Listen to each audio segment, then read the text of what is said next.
자료하고 상관없이 어떻게 되는 거죠? 그냥 저희가 실무를 하면서 겪었던 곤란한 점을 채권자 입장에서 간단하게 좀 말씀을 드리도록 하겠습니다. 첫 번째로 그 DIP 제도의 문제점에 대해서 좀 말씀드리고 싶은데요. 사실 그 기존의 경영자가 잘못해서 그 회사가 어려워졌습니다. 그럼 그 사람의 경영 방침에 문제가 있었든지 뭔가 잘못한 게 있습니다.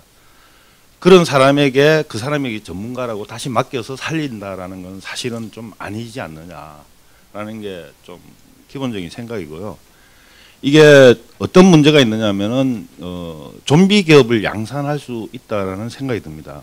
무슨 말씀이냐면은 아까 변호사님 말씀하셨다시피 청산 가치하고 계속 기업 가치를 비교해서 이거 회생 절차를 진행할 건가 말 건가를 결정하게 되는데 DIP 제도를 우선적으로 반영을 하다 보니까 기존에 경영을 하던 사람이 이 회사를 살리고 싶은 거예요.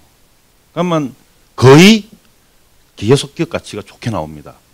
신청한 기업 중에 99% 이상이 계속 기업 가치가 좋은데 실질적으로 저는 이제 그런 통계를 접할 기회가 없어서 모르겠는데 제가 맡았던 사건에서 보면은 기업 회생 절차 들어가고 살아난 회사 없습니다.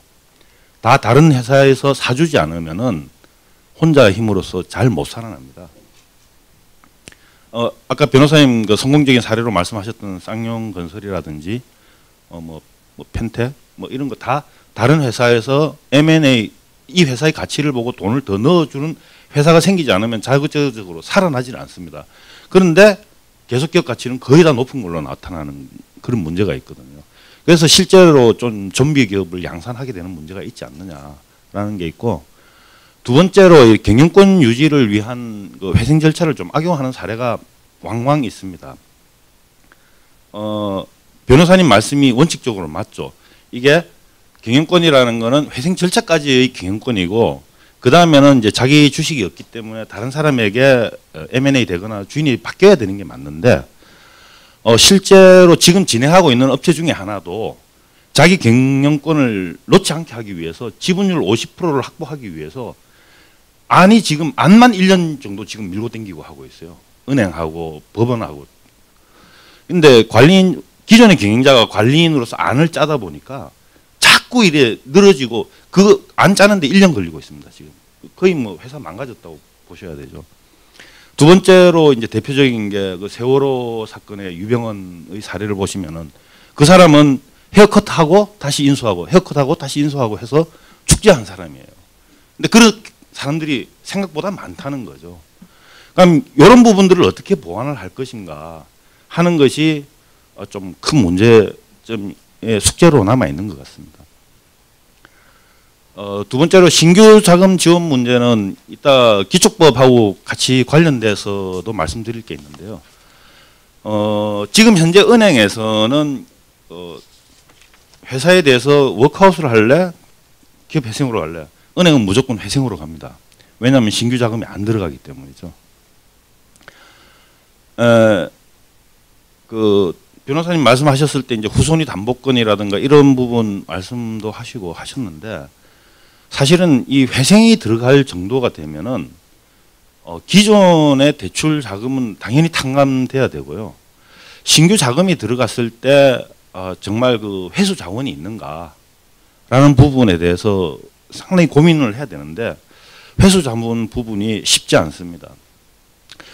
종결 부분에서도 다시 말씀을 드릴 건데, 지금 현재 사실 회생 업체들이 많아지다 보니까 법원의 업무가 좀 과부하가 걸리고 있습니다. 그래서 서울 같은 경우에는 사실은 좀 빨리 종결을 하려고 하는 경향이 있습니다. 좀 빨리 종결을 시키려고 하고 있고, 그래서 회생 계획안이 정리가 되고 채무 재조정이 되고 난 다음에 1회차 또는 2회차 채권 상환이 되면은 스케줄에 따른 상환이 이루어지면은 종결을 시키는 사례가 왕왕 있습니다. 그렇지만 그렇게 종결하고 난 다음에 M&A가 바로 이루어지지 않은 경우에는 거의 다시 회생으로 들어가거나 파산으로 연결되는 경우가 많습니다. 그런 실제 사례가 있기 때문에 실제 돈이 신규로 나가서 회수될 수 있을까 하라는 부분이 있고, 두 번째로 그 후순위 담보 부분에 대해서도 실제 회생 들어오기 전에 담보 쓸 수 있는 거 딱딱 다 긁어 써가지고 한번 트라이 해보고 회생 신청으로 들어오기 때문에 쓸 수 있는 담보의 여유가 있는가라는 부분에 대해서 좀 의심스러운 부분이 있습니다. 사실은 뭐 그런 게 아니라면은 이제 그래서 저희들은 신규 자금이 나간다라면은 어떤 정책적으로 보장을 해줄 수 있는 다른 부분이 있다라든지 아니면은 정말 그 쓸 수 있는 자산이 있어서 그걸 후순위로 활용할 수 있는 방법이 있다라든지 그런 부분이 감안되지 않는다라면 회생 절차에서는 신규 자금 지원은 좀 힘든 것 같고요. 그다음 종결 부분에 대해서는 그 좀 전에 말씀드렸다시피 이게 이제 뭐 변호사님께서는 그 법원에서 지나치게 좀 신중하다라고 말씀을 하신 부분도 있는데 오히려 저희들이 현업에서 느끼는 거는 이제 그 가부화가 걸리다 보니까 좀 빨리 밀어넣으려고 하는 부분들이 많고 또 그 안이 짜질 때의 스케줄에 비해서 그것이 보통 뭐 회생안 할 때 그 상환 기간을 5년 내지 뭐 10년 이렇게 장기간으로 잡는데 그 처음 한두 번은 사실은 그 채무 재조정이나 이런 거에 대해서 이제 자금 여유가 좀 생기지만은 계속 영업을 하다 보면은 그 이후에 스케줄을 맞추기가 좀 상당히 힘든 부분이 많이 있습니다.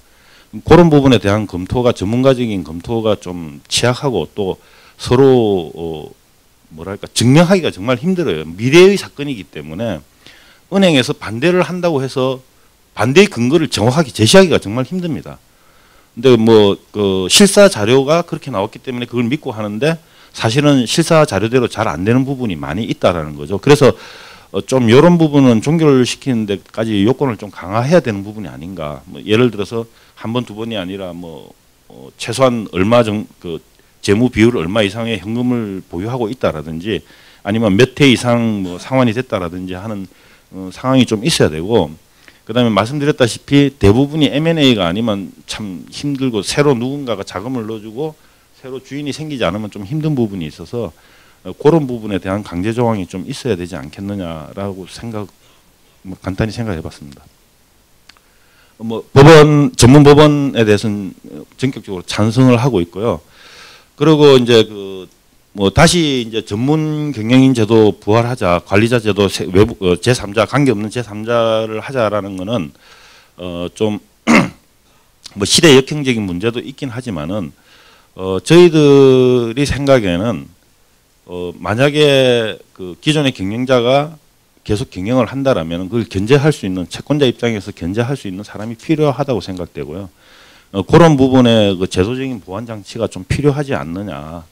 그래서 뭐 또 사실은 그 기업이라는 게 그 좀 일사불란하게 움직여야 되는 부분이 있기도 하지만은 그래서 그런 부분에서 만약에 견제하는 사람이 생기면 비효율이 또 생길 수도 있지만은 그럼에도 불구하고 지금 현재의 제도는 채권자에게 굉장히 불합리하고 기존 경영자들에게 그 모랄 해저도 유혹을 많이 줄 수 있는 지금 현재의 상황이다라고 좀 말씀드리고 싶습니다. 그 다음에 뭐 기촉법 문제는 그 변호사님 말씀하신 대로 좀 여러 가지 문제가 있죠. 그 문제가 있는 것 중에 제일 큰 게 좀 채권자 간의 불균형, 저희 입장에서 채권자 입장에서 말씀드린다면 채권자 간의 불균형이 제일 큽니다. 워크아웃 같은 거를 해보면은 협약 금융기관이 있고 그 협약 외 금융기관이 있고요. 그 다음에 이제 상거래 채권자들이 있고 뭐 이래 있습니다. 있으면은 워크아웃 해가지고 신규 자금이 들어가면 대부분이 비협약 채권자 채권 만기 돌아오면 그거 다 갚아주는데 거의 다 사용되고 상거래 채권자 돈 갚아주는데 거의 다 사용됩니다. 그러다 보니까 그 협약 채권자인 은행만 계속 익스포저가 늘어나고 이제 회사채 투자를 했던 사람이라든지 이런 분들은 아주 간단하게 빨리 빠져나가 버리는 그런 현상이 많이 있었고요. 지금 현재 사례로도 그 동부제철 같은 경우에는 은행들은 지금 계속 자금을 지원하라고 압박을 받고 있는 상황인데 회사채를 쥐고 있는 신용보증기금에서는 우리는 뭐 이자 뭐 10몇 프로 받아야겠다. 아니면 연장 못 하겠다. 지금 현재 상황이 그런 거죠. 그런 부분들이 문제가 제일 크고 그래서 만약에 기촉법이 계속 유지되려고 한다라면은 전체 채권자에 대해서 평등하게 어떻게 할 수 있는 부분이 있어야 되는 것이 제일 시급한 문제가 아닌가. 그 외의 법적인 문제는 뭐 제가 아직 소견이 짧아서 뭐 잘 말씀 못 드리겠습니다. 뭐 이상 간단하게 채권자 입장에서 지금 현재 기촉법하고 회생제도에 대해서 말씀드렸습니다. 예, 감사합니다.